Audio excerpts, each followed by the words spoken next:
ನಮಸ್ಕಾರ ಎಲ್ಲರಿಗೂ. ಸರ್ಕಾರದ ಕಡೆಯಿಂದ ಪ್ರತಿ ತಿಂಗಳು ಪಿಂಚಣಿಯನ್ನು ಪಡಿತಾ ಇರ್ತೀರಾ, ಅಂದರೆ ಪೆನ್ಷನ್ ಅಮೌಂಟ್ನ ಪಡಿತಾ ಇರ್ತೀರಾ. ಸಾಮಾಜಿಕ ಭದ್ರತಾ ಇಲಾಖೆ ಕಡೆಯಿಂದ ಪಿಂಚಣಿದಾರರ ಬ್ಯಾಂಕ್ ಖಾತೆಗೆ ನೇರವಾಗಿ ಡಿಬಿಟಿಯ ಮೂಲಕ ಹಣವನ್ನು ಕೂಡ ಜಮಾ ಮಾಡ್ತಾ ಇರ್ತಾರೆ. ಇಂದಿರಾ ಗಾಂಧಿ ರಾಷ್ಟ್ರೀಯ ವೃದ್ಧಾಪ್ಯ ಯೋಜನೆ ಆಗಿರ್ಬೋದು, ವಿಧವಾ ಪಿಂಚಣಿ ಯೋಜನೆ ಆಗಿರ್ಬೋದು, ಅಂಗವಿಕಲ ಪಿಂಚಣಿ ಆಗಿರ್ಬೋದು, ಸಂಧ್ಯಾ ಸುರಕ್ಷಾ ಯೋಜನೆ ಆಗಿರ್ಬೋದು, ಮನಸ್ವಿನಿ ಯೋಜನೆ ಆಗಿರ್ಬೋದು, ಮೈತ್ರಿ ಯೋಜನೆ ಆಗಿರ್ಬೋದು ಮತ್ತು ಇನ್ನಿತರ ಯೋಜನೆಗಳ ಕಡೆಯಿಂದ ಪಿಂಚಣಿ ಹಣವನ್ನು ಪಿಂಚಣಿದಾರರು ಪಡಿತಾ ಇರ್ತಾರೆ. ಮೇ ತಿಂಗಳ ಹಣ ನಮ್ಮ ಒಂದು ಬ್ಯಾಂಕ್ ಖಾತೆಗೆ ಇನ್ನೂವರೆಗೂ ಕೂಡ ಜಮಾ ಆಗಿಲ್ಲ. ಮೇ ತಿಂಗಳ ಪಿಂಚಣಿ ಹಣ ನಮ್ಮ ಒಂದು ಬ್ಯಾಂಕ್ ಖಾತೆಗೆ ಯಾವಾಗ ಜಮಾ ಆಗುತ್ತೆ, ಪಿಂಚಣಿದಾರರು ಹಣವನ್ನು ಯಾವಾಗ ಪಡೆಯಬಹುದು ಅಂತ ಕೇಳ್ತಾ ಇದ್ರಿ. ಸೊ ಇವತ್ತಿನ ವಿಡಿಯೋದಲ್ಲಿ ಮೇ ತಿಂಗಳ ಹಣ ನಿಮ್ಮ ಒಂದು ಬ್ಯಾಂಕ್ ಖಾತೆಗೆ ಯಾವಾಗ ಜಮಾ ಆಗುತ್ತೆ, ಸರ್ಕಾರದ ಕಡೆಯಿಂದ ಮೇ ತಿಂಗಳ ಹಣವನ್ನು ಜಮಾ ಮಾಡಿದಾರಾ ಅಥವಾ ಇಲ್ವೋ ಅಂತ ಇವತ್ತಿನ ವಿಡಿಯೋದಲ್ಲಿ ನಿಮಗೆ ಸಂಪೂರ್ಣವಾಗಿ ಮಾಹಿತಿನ ತಿಳಿಸ್ಕೊಡ್ತಾ ಇದ್ದೀನಿ. ಸೊ ಅದಕ್ಕಿಂತ ಮುಂಚೆ ತಮ್ಮಲ್ಲಿ ಒಂದು ಸಣ್ಣ ರಿಕ್ವೆಸ್ಟ್, ತಾವು ಇನ್ನೂವರೆಗೂ ನಮ್ಮ ಒಂದು ಚಾನಲ್ನ ಸಬ್ಸ್ಕ್ರೈಬ್ ಮಾಡಿಲ್ಲ ಅಂತಂದರೆ ದಯವಿಟ್ಟು ನಮ್ಮ ಒಂದು ಚಾನಲ್ನ ಸಬ್ಸ್ಕ್ರೈಬ್ ಮಾಡಿ ಹಾಗೂ ಪಕ್ಕದಲ್ಲಿರುವಂಥ ಬೆಲ್ ಐಕನನ್ನು ಕ್ಲಿಕ್ ಮಾಡಿ. ಹಾಗೆ ಈ ಒಂದು ವಿಡಿಯೋ ನೋಡ್ತಿರೋರು ಪ್ರತಿಯೊಬ್ಬರು ಕೂಡ ಈ ಒಂದು ವಿಡಿಯೋಕ್ಕೆ ಲೈಕ್ ಮಾಡಿ. GSP ಕ್ಲಾಸ್ ಚಾನಲನ್ನು ಸಬ್ಸ್ಕ್ರೈಬ್ ಮಾಡೋದ್ರಿಂದ ಸಾರ್ವಜನಿಕರಿಗೆ ಉಪಯುಕ್ತ ಆಗುವಂಥ ಮಾಹಿತಿಗಳು ಜೊತೆಗೆ ಸರ್ಕಾರದ ಕಡೆಯಿಂದ ಸಿಗುವಂಥ ಯೋಜನೆಗಳ ಮಾಹಿತಿಗಳನ್ನ ಕೂಡ ನಮ್ಮ ಒಂದು ಚಾನಲಿಂದ ನೀವು ಪಡೆಯಬಹುದಾಗಿರುತ್ತೆ. ಸೊ ಅದರಿಂದಾಗಿ ದಯವಿಟ್ಟು ನಮ್ಮ ಒಂದು ಚಾನಲ್ನ ಸಬ್ಸ್ಕ್ರೈಬ್ ಮಾಡ್ಕೊಳ್ಳೋದು ಮಾತ್ರ ಮರಿಬೇಡಿ. ಸರ್ಕಾರದ ಕಡೆಯಿಂದ ಅಥವಾ ಸಾಮಾಜಿಕ ಭದ್ರತಾ ಇಲಾಖೆ ಕಡೆಯಿಂದ ಹಲವು ಪಿಂಚಣಿಗಳ ಯೋಜನೆಗಳ ಕಡೆಯಿಂದ ಪಿಂಚಣಿದಾರರು ಹಣವನ್ನು ಪಡಿತಾ ಇರ್ತಾರೆ.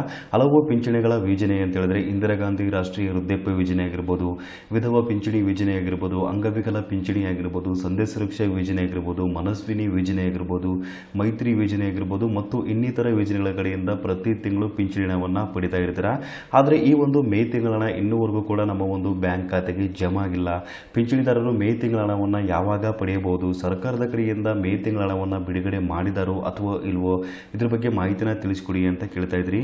ಇವತ್ತಿನ ವಿಡಿಯೋದಲ್ಲಿ ಮೇ ತಿಂಗಳ ಹಣವನ್ನು ಪಿಂಚಣಿದಾರರು ಯಾವಾಗ ಪಡೆಯಬಹುದಾಗಿದೆ, ಸರ್ಕಾರದ ಕಡೆಯಿಂದ ಅಥವಾ ಸಾಮಾಜಿಕ ಭದ್ರತಾ ಇಲಾಖೆ ಕಡೆಯಿಂದ ಮೇ ತಿಂಗಳ ಹಣವನ್ನು ಬಿಡುಗಡೆ ಮಾಡಿದರು ಅಥವಾ ಇಲ್ವೋ ಅಂತ ಲೈವ್ ಆಗಿ ನಿಮಗೆ ಮಾಹಿತಿನ ತಿಳಿಸ್ಕೊಡ್ತಾ ಇದ್ದೀನಿ. ಪಿಂಚಣಿದಾರರ ಬ್ಯಾಂಕ್ ಖಾತೆಗೆ ಸರ್ಕಾರದ ಕಡೆಯಿಂದ ಕೊನೆಯದಾಗಿ ಹಣ ಜಮಾ ಆಗಿರುವಂಥ ಮಾಹಿತಿನ ಇಲ್ಲಿ ತೋರಿಸ್ತಾ ಇದ್ದೀನಿ. ಮಾರ್ಚ್ ತಿಂಗಳೇ ಕೊನೆಯದಾಗಿ ಹಣ ಜಮಾ ಆಗಿರುವಂಥದ್ದು. ಈ ಒಂದು ಮಾರ್ಚ್ ತಿಂಗಳ ಹಣವನ್ನು ಏಪ್ರಿಲ್ ತಿಂಗಳಲ್ಲಿ ಬಿಡುಗಡೆ ಮಾಡಲಾಗಿತ್ತು. ಕಳೆದ ಏಪ್ರಿಲ್ ತಿಂಗಳ ಹಣವನ್ನು ಮೇ ತಿಂಗಳಲ್ಲಿ ಬಿಡುಗಡೆ ಮಾಡಲಾಗುತ್ತೆ. ಈ ಒಂದು ಮೇ ತಿಂಗಳ ಹಣವನ್ನು ಮುಂದಿನ ತಿಂಗಳಲ್ಲಿ ಬಿಡುಗಡೆ ಮಾಡಲಾಗುತ್ತೆ, ಅಂದರೆ ಜೂನ್ ತಿಂಗಳಲ್ಲಿ ಬಿಡುಗಡೆ ಮಾಡಲಾಗುತ್ತೆ. ಸೊ ಇದೇ ರೀತಿಯಾಗಿ ಪಿಂಚಣಿ ಹಣ ಜಮಾ ಆಗುವಂಥದ್ದು. ನಿಮಗೆ ಒಂದು ಪ್ರಶ್ನೆ ಕೂಡ ಇರುತ್ತೆ, ಸೊ ಆ ತಿಂಗಳ ಹಣವನ್ನು ಅದೇ ತಿಂಗಳು ಬಿಡುಗಡೆ ಮಾಡಲ್ವಾ ಅಂತ ಕೇಳಿದ್ರೆ ಖಂಡಿತವಾಗಿ ಕೂಡ ಆ ಒಂದು ತಿಂಗಳ ಹಣವನ್ನು ಆ ತಿಂಗಳಲ್ಲೇ ಬಿಡುಗಡೆ ಮಾಡಲ್ಲ. ಸೊ ಹೋದ ತಿಂಗಳ ಹಣವನ್ನು ಈ ತಿಂಗಳಲ್ಲಿ ಬಿಡುಗಡೆ ಮಾಡ್ತಾರೆ, ಈ ತಿಂಗಳ ಹಣವನ್ನು ಮುಂದಿನ ತಿಂಗಳಲ್ಲಿ ಬಿಡುಗಡೆ ಮಾಡ್ತಾರೆ. ಇದೇ ರೀತಿಯಾಗಿ ಒಂದು ಸಿಸ್ಟಮ್ ಇರುವಂಥದ್ದು. ಸೊ ಇದೇ ರೀತಿಯಾಗಿ ಹಣವನ್ನು ಪಿಂಚಣಿದಾರರ ಬ್ಯಾಂಕ್ ಖಾತೆಗೆ ಜಮಾ ಮಾಡ್ತಾ ಹೋಗ್ತಾರೆ. ಇಲ್ಲಿ ಕೊನೆಯದಾಗಿ ಹಣ ಜಮಾ ಆಗಿರುವಂಥದ್ದು ಮಾರ್ಚ್ ತಿಂಗಳದು, ಅಂದರೆ ಏಪ್ರಿಲ್ ತಿಂಗಳಲ್ಲಿ. ಸೊ ಏಪ್ರಿಲ್ ತಿಂಗಳ ಹಣವನ್ನು ಮೇ ತಿಂಗಳಲ್ಲಿ ಬಿಡುಗಡೆ ಮಾಡ್ತಾರೆ. ಹಾಗಾದರೆ ಪಿಂಚಣಿದಾರರ ಬ್ಯಾಂಕ್ ಖಾತೆಗೆ ಏಪ್ರಿಲ್ ತಿಂಗಳ ಹಣ ಸರ್ಕಾರದ ಕಡೆಯಿಂದ ಯಾವಾಗ ಬಿಡುಗಡೆ ಮಾಡ್ತಾರೆ, ಪಿಂಚಣಿದಾರರು ಏಪ್ರಿಲ್ ತಿಂಗಳ ಹಣವನ್ನು ಯಾವಾಗ ಪಡೆಯಬಹುದು ಅಂತ ಕೇಳಿದ್ರೆ ಮೇ 10ನೇ ತಾರೀಕಿಂದ 20ನೇ ತಾರೀಕೊಳಗಡೆ ಯಾವಾಗ ಬೇಕಾದರೂ ಕೂಡ ಹಣವನ್ನು ಪಡೆಯಬಹುದಾಗಿರುತ್ತೆ. ಇಲ್ಲಿ ಮೇ 10ನೇ ತಾರೀಕಿಂದ ನಿಮ್ಮ ಒಂದು ಬ್ಯಾಂಕ್ ಖಾತೆಗೆ ಹಣ ಜಮಾ ಮಾಡಲು ಶುರು ಮಾಡುವಂಥದ್ದು. ಸೊ ಇಲ್ಲಿ ನೋಡ್ಬೋದು, ನಿಮಗೆ ಉದಾಹರಣೆಯಾಗಿ ಒಂದು ಡೇಟ್ನ ಕೂಡ ತೋರಿಸ್ತಾ ಇದ್ದೀನಿ. ಫೆಬ್ರವರಿ ತಿಂಗಳ ಹಣವನ್ನು 16/3/2025 ಜಮಾ ಮಾಡಲಾಗಿತ್ತು. ಸೊ ಅದೇ ರೀತಿಯಾಗಿ ಮಾರ್ಚ್ ತಿಂಗಳ ಹಣವನ್ನು 16/4/2025 ಜಮಾ ಮಾಡಲಾಗಿತ್ತು. ಇದು 10ನೇ ತಾರೀಕು ನಂತರನೇ ಹಣ ಬಿಡುಗಡೆಯಾಗುವಂಥದ್ದು. 10ನೇ ತಾರೀಕಿಂದ 20ನೇ ತಾರೀಕೊಳಗಡೆ ನಿಮ್ಮ ಒಂದು ಬ್ಯಾಂಕ್ ಖಾತೆಗೆ ಯಾವಾಗ ಬೇಕಾದರೂ ಹಣ ಬರುವಂಥ ಎಲ್ಲ ಸಾಧ್ಯತೆ ಕೂಡ ಇರುವಂಥದ್ದು. ಹಾಗಾಗಿ ಮೇ 10ನೇ ತಾರೀಕುವರೆಗೂ ವೆಯ್ಟ್ ಮಾಡಿ ನೋಡಿ, ನಿಮ್ಮ ಒಂದು ಬ್ಯಾಂಕ್ ಖಾತೆಗೆ ಖಂಡಿತವಾಗಿ ಕೂಡ ಹಣ ಜಮಾ ಆಗಲು ಶುರುವಾಗುತ್ತೆ. ಇನ್ನು ಪಿಂಚಣಿದಾರರ ಬ್ಯಾಂಕ್ ಖಾತೆಗೆ ಸರ್ಕಾರದ ಕಡೆಯಿಂದ ಪ್ರತಿ ತಿಂಗಳು ಹಣ ಜಮಾ ಆಗ್ತಾ ಇದೆಯೋ ಅಥವಾ ಇಲ್ವೋ ಅಂತ ಪಿಂಚಣಿದಾರರು ತಮ್ಮ ಒಂದು ಫೋನಿನ ಮುಖಾಂತರನೇ ಸ್ಟೇಟಸ್ನ ಕೂಡ ಚೆಕ್ ಮಾಡ್ಕೋಬಹುದಾಗಿರುತ್ತೆ. ಪಿಂಚಣಿಯ ಸ್ಟೇಟಸ್ನ ನೀವು ಚೆಕ್ ಮಾಡ್ಕೊಂಡ್ರೆ ನಿಮಗೆ ಸರಿಯಾಗಿರುವಂಥ ಮಾಹಿತಿ ಕೂಡ ಸಿಗುವಂಥದ್ದು.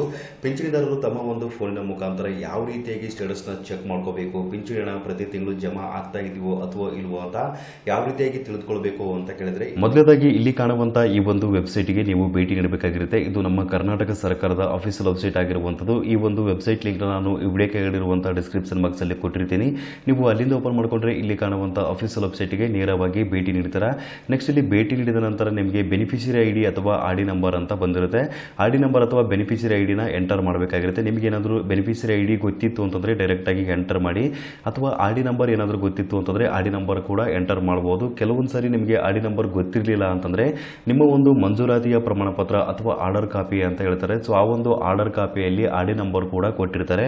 ಸೊ ಆ ಒಂದು ಆರ್ಡಿ ನಂಬರ್ನ ನೋಟ್ ಮಾಡಿ ಇಟ್ಕೊಳ್ಳಿ ಅಥವಾ ಬರೆದಿಟ್ಕೊಳ್ಳಿ. ನಂತರ ಇಲ್ಲಿ ಕಾಪಿ ಕೂಡ ಮಾಡಿ, ಅಂದರೆ ಇಲ್ಲಿ ಎಂಟರ್ ಮಾಡಿ. ನೆಕ್ಸ್ಟ್ ಇಲ್ಲಿ ಶೋ ಅಂತ ಇರುತ್ತೆ, ಶೋ ಮೇಲೆ ಕ್ಲಿಕ್ ಮಾಡ್ಕೊಳ್ಳಿ. ಶೋ ಮೇಲೆ ಕ್ಲಿಕ್ ಮಾಡ್ಕೊಂಡ ನಂತರ ಪಿಂಚಣಿದಾರರ ವಿವರಗಳು ಇಲ್ಲಿ ಸಂಪೂರ್ಣವಾಗಿ ಬರುತ್ತೆ. ಅಂದರೆ ಪಿಂಚಣಿದಾರರ ಬ್ಯಾಂಕ್ ಖಾತೆಗೆ ಯಾವ ಯಾವ ತಿಂಗಳ ಹಣವನ್ನು ಸರ್ಕಾರದ ಕಡೆಯಿಂದ ಜಮಾ ಮಾಡಲಾಗಿದೆ ಮತ್ತು ಯಾವ ದಿನಾಂಕದಂದು ಪಿಂಚಣಿದಾರರು ಹಣವನ್ನು ಪಡೆದಿದ್ದಾರೆ, ಅಂದರೆ ಅವರ ಒಂದು ಬ್ಯಾಂಕ್ ಖಾತೆಗೆ ಹಣ ಜಮಾ ಆಗಿದೆ ಅಂತ ಇಲ್ಲಿ ಎಲ್ಲ ಪಿಂಚಣಿಯ ವಿವರಗಳು ಕೂಡ ನೀವು ತಿಳಿದುಕೊಳ್ಳಬಹುದಾಗಿರುತ್ತೆ. ಸೊ ಈ ಒಂದು ಮಾಹಿತಿ ಎಲ್ಲರಿಗೂ ತಿಳಿದಿರಲಿ ಅಂತ ನಾನು ಇವತ್ತಿನ ವಿಡಿಯೋದ ಮೂಲಕ ನಿಮಗೆ ಮಾಹಿತಿನ ತಿಳಿಸ್ಕೊಟ್ಟಿದ್ದೀನಿ.